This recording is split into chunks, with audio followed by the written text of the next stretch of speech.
I will tell you 5, 4, audio is start.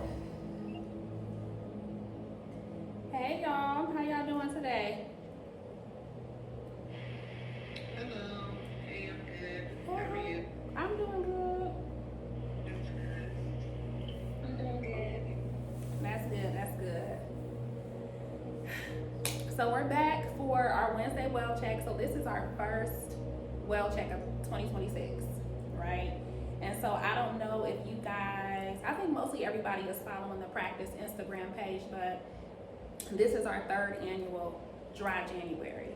So, what I wanted to do was just be more intentional about the well check space and use that to, still gather some tools for our mindfulness and our somatic practices, but just to really use this space to check in about how Dry January is treating folks. And just for a recap, I think you guys plain and simply know what Dry January is. Historically, it's when you choose not to drink alcohol, or some people do all substances. But here in the practice, it's about ceasing or stopping alcohol for the month of January.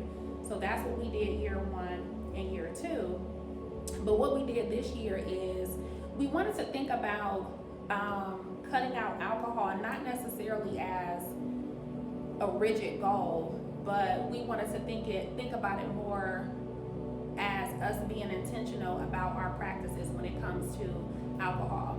So if you guys follow Alex Elle, one of the things that she did for her New Year's post was she talked about how she doesn't really like to set those rigid goals, but instead she thinks about a word for the year. And the first thing that came to mind with me is intention, right? Because when we think about SMART goals, when we think about manifesting, when we think about affirming things, everything that you do is about the intention that you put out with the energy that you want to project or put into whatever you want to accomplish. And then when we had a discussion in the space, Nick came up, he was writing about intention in his journal. Denise was talking about intention. So it just felt good that it was an alignment around what we wanted to do. So when we think about Dry January, we're thinking about just reflecting on what comes up for you around your practices, your habits, or whatever the case may be when it comes to alcohol.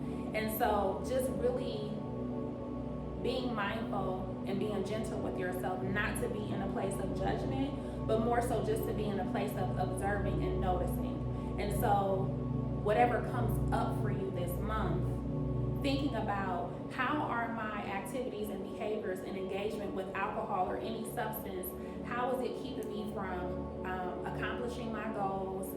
How is it hindering my relationships? Or is it creating any kind of blockages for how I want to ascend or move towards my higher self? Okay, so that is the space that we're in with Dry January. So every Wednesday this month, we're going to be checking in with, what are your habits, what are your behaviors, what is coming up for you around this thing, okay?